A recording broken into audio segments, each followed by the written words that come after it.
Hello everyone, Gray here, and Aiden, and welcome back to another video where today I'm going to be the first person to ever physically review the alternate model of set number 7476, Iron Predator versus T-Rex. So, for those of you unfamiliar with the other videos in this series, it may come as quite a shock to you that Dino Attack had any alternate models at all, or that each Dino Attack set had an alternate model. And well, we know this because on the back of seemingly the first printing of boxes, there are images of the alternate models included with each set. So for instance, the alternate model for the Iron Predator's alternate was on the back of the Iron Predator's box, and the alternate model for the Firehammer was included on the back of the Firehammer box, so on and so forth. However, it's fairly obvious that by now that LEGO scrapped these ideas and never gave an official statement as to why. Now, I theorize that this has to do with how Dino Attack released differently in both North America and Europe, where over in North America we have the Dino Attack sets as we've come to know and love, and in Europe they were rebranded as Dino 2010 with all of their offensive weaponry replaced with nets and cages. This change actually gives us a little bit of insight into Dino Attack's development, as the nets and cages were seemingly more of an afterthought, as the Dino 2010 sets use the same base models as the Dino Attack sets, but just don't look nearly as good with their attachments, and the nets and cages almost feel like an afterthought or something they had to retrofit to the previously militaristic vehicles in order to make it less violent. And seeing how suboptimally the nets and cages were added to the Dino 2010 sets, it seems that this happened fairly late into the development process, where it was too late to really change anything major, but the team still had enough time to replace the guns and launchers on the base sets. As a result, it's presumable that the alternate models, no longer being applicable for both versions of the sets, no longer exactly fit the theme as it was intended to release, and so it seems that LEGO scrapped them, as both sets no longer had the same pieces to work from, which made the alternate models unable to be built for the European versions of the sets. And although LEGO never uploaded any digital instructions to their websites, as they no doubt would have had these not been scrapped just before release, we still have the first printing of boxes which contain the single image of the physical models created to be the alternate models. And although it's only one angle, it was still enough for a YouTube user by the name of Schletkahov and me to be able to start reverse engineering these models and give you this video here today. Just want to give a huge thanks to Schletkahov for kickstarting this process and really helping out with these series of videos. These would not have been possible without him, and may have never even come out in the first place if he hadn't commented on one of my previous videos, so huge thanks to him. And this is the second to last alternate model that we're going to be reviewing in the series, and the last one is the T1 Typhoon. Now, I've been trying to reverse engineer it, but it is a serious pain in the neck. So if you or someone you know has experience in reverse engineering LEGO models from pictures, please give me a comment down below, and maybe we can work together to try and bring back the final long-lost alternate model. But otherwise, I'm not sure I'm going to be able to do it, at least within the next couple of years. Without further ado, let's jump right into it. So looking at this vehicle, you can tell that it's divided into two main parts, a front section and a back section. The front section being more of a tractor puller vehicle, and the back section being the artillery itself. It's pretty clear that this is supposed to be an anti-aircraft vehicle of sorts, probably a self-propelled artillery vehicle of some sort. However, it's not exactly apparent what this thing was based off of, as I could not find any real-world military examples of anything that looked remotely close to this. In fact, the closest thing I found to this vehicle was the G.I. Joe Cobra Maggot tank, which released years before this was ever conceived, so seeing as G.I. Joe was a very popular toy line back in the day, it's fairly likely that the LEGO designers drew inspiration from that vehicle for this alternate model here, especially seeing how close they match up, both having a thinner little front puller vehicle with a angled shape, and in the back part being wider and having a huge gun. But with that aside, taking a look at the first half of this vehicle, it has a very unique and angled profile, different from anything we've seen in the Dino Attack series thus far. And, really is an interesting looking little vehicle.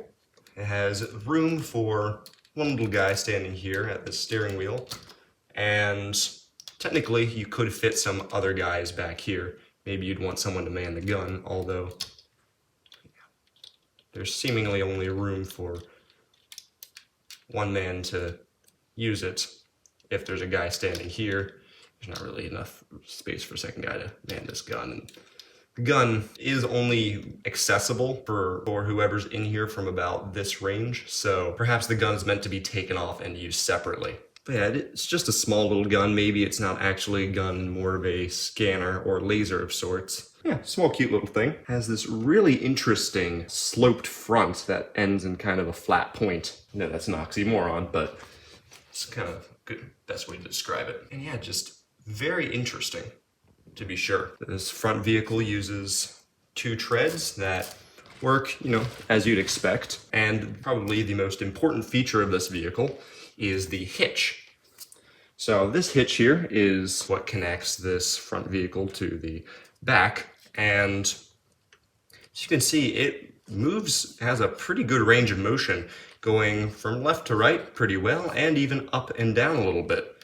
So it's pretty flexible and durable, which is not something I was necessarily expecting from an alternate model. It is only held in by a singular Technic pin, so it's fairly easy to pop out if you want to and just kind of drive this along on its own. Maybe you want to leave this parked, up at the top of the hill to shoot down enemy aircraft, or pteranodons in this case, and then send this thing to get a different attachment, or maybe another one. Even though it is fairly easy to detach, if you just pop it right back in there, you'll notice that it still has more than enough grip strength to be able to pull the vehicle comfortably without any risk of coming loose. So that is quite welcome, and I am very glad to see that. So then, taking a look at the back vehicle, first we'll notice the whole thing being notably wider than the smaller vehicle here. And, of course, sprawling this huge gun and secondary armaments off to the side here. So the gun is, pretty substantial, has a decent degree of upward movement, able to go almost completely vertical, and able to really only go about this far down. So, not the greatest range, but for an anti-aircraft vehicle, you don't really need too much more than that. Plus, at this gun height, it would still be well good enough to use against the mutant T-Rex, which, well, stands a good bit taller than this gun, so it's got that going for it. And off to the sides here, you have these interesting weapons that, have pretty versatile movement. They're actually far more versatile than the base weapon, making them imperative to the vehicle's close-range defense. But, additionally, what they potentially offer further helps round out their air defense. As these things here appear, these little Technic pins and things that stick out appear to be some form of light machine gun, while these little indents here, I think, are reminiscent of rocket pods that might shoot out into the air, similar to real-world anti-aircraft vehicles. That's pretty cool if that's the case, although these things up here are rather shallow, so perhaps these are just trackers, and then these could potentially be rocket pods, but honestly, it's up to your imagination. And turning the vehicle around to the back, you're able to see the driver's area. The gunner's area. It's pretty simple. Have 2 little teeth here, which is a nice touch. Didn't need to be there, but really makes it feel more like an actual Dino Attack vehicle. Then it's just pretty nicely designed, pretty clean. Even has a nice little way for the gunner to get up to the back. Now, a couple things to note. There are not supposed to be stickers on these, but due to the set only providing 4 of them and 2 of them coming stickered, I was not willing to peel off the stickers for this showcase. So if you want a completely accurate version, you can buy some other ones on Bricklink, or, God forbid, you peel off the sticker. Please don't do that. And then second off, although this first vehicle is pretty solid, pretty stable, the only fragile thing about it being this gun that can pop off, this second vehicle has really fragile treads, only being attached by the stud connection on the top of this long beam, and yeah, that leads it to be quite fragile. Oh, and yeah, there that goes again. It's only lightly connected to these black bricks here by these 2 plates. And then it's further connected to the build a little better by this red piece here, but it doesn't do too much in form of stability. And as you saw, I mean, it popped off while I was trying to show you all. So not the most secure build. Additionally, right under the gun here, some of this stuff is a little fragile, and if you are fiddling around with it too much, something might pop off, but thankfully you're not really having to touch in here too much or at all, so shouldn't really be too much of an issue. The only other problem is with this gun, it doesn't attach very stably, so either you get an issue like this where it will simply pop off the gunning platform, or the gun itself will pop off the gun arm. So just something to keep in mind when you are displaying or playing with this model. Comparing the Iron Predator with its alternate side by side, the vehicles may initially look somewhat similar, but it's clear to see that they're quite different. And honestly, I think the alternate model does an amazing job at using the parts from the Predator to make a unique vehicle that fills out a needed sub-niche within the Dino Attack arsenal. Now, one thing to note, however, although both vehicles do different things better, as according to their different purposes, there are still some notable things that are worth comparing. So, for instance, the Iron Predator definitely has superior mobility. I mean, 4 treads hooked up to this one vehicle, and just kind of all being part of one unit, definitely would be faster in my mind. This seems more like a lugging type vehicle, would be a little slower. But that's not necessarily an issue, especially as this is supposed to be anti-aircraft and kind of maybe supposed to rest on top of a hill and kind of fire at things, or maybe in a valley or wherever, just kind of supposed to be more or less in place firing. But the Iron Predator definitely has far greater gun mobility than its alternate, and even seemingly a bigger gun. Well, not seemingly, definitely. This gun is honestly more believable as an anti-aircraft gun than its alternate when comparing the 2 side by side, and that's one of the few shortcomings of this alternate model. I mean, this gun just has far greater range up and down, able to go fully 90 degrees and down way farther than the alternate ever could, and is able to easily turn 360 degrees. However, although it might not seem like this thing can turn, if we unhook the tractor vehicle, it's highly likely that this vehicle would be able to turn through use of its treads, able to better track and shoot at its targets through the turning of its treads. However, that is a bit of a slower process, and without knowing exactly how fast the mutant pteranodons are moving, it may just end up being too slow. And of course, certain situations need different speeds and different things, but honestly, if it weren't for these guns and potentially rocket pods back here, I'd think that the Iron Predator outclasses this in almost every aspect. But thankfully for this, it seemingly has a tracking array with these machine guns and potential rocket pods, so I think that this vehicle still serves its purpose plenty well and still is able to turn 360 degrees, even if not as quickly. Anything you have to say, Abe? The only thing I can really think of is the gun, because it can't move. Yeah, it can't move side to side. I mean, it can go up and down, but... And as I mentioned earlier, it could move side to side through the use of the tracks, but that's slower.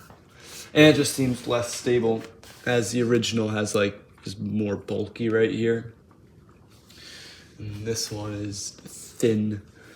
And then this one just also seems a little slower. Like, the other one has 4 treads. I mean, this one does too, but it has to pull a massive vehicle. Besides that, I think it's a really good use of parts. I especially think that it uses the parts better than the previous alternate model we looked at. I would like to challenge one thing you said about the gun. This gun actually looks a lot more stable, connected compared to the original, where this, I mean, for such a huge gun, it kind of has a really slim attachment. It's like not very beefy if you really look at it. Meanwhile here, there seems to be a little more meat and supports, but yeah, I can see where you're coming from. With all that said, I quite like this vehicle and think that it's a good addition to the Dino Attack team, fulfilling a much needed anti-aircraft niche that wasn't really supplied much in the sets. How it used its parts and the striking and unique profile it has, I'm going to give this a high B on the F to S scale.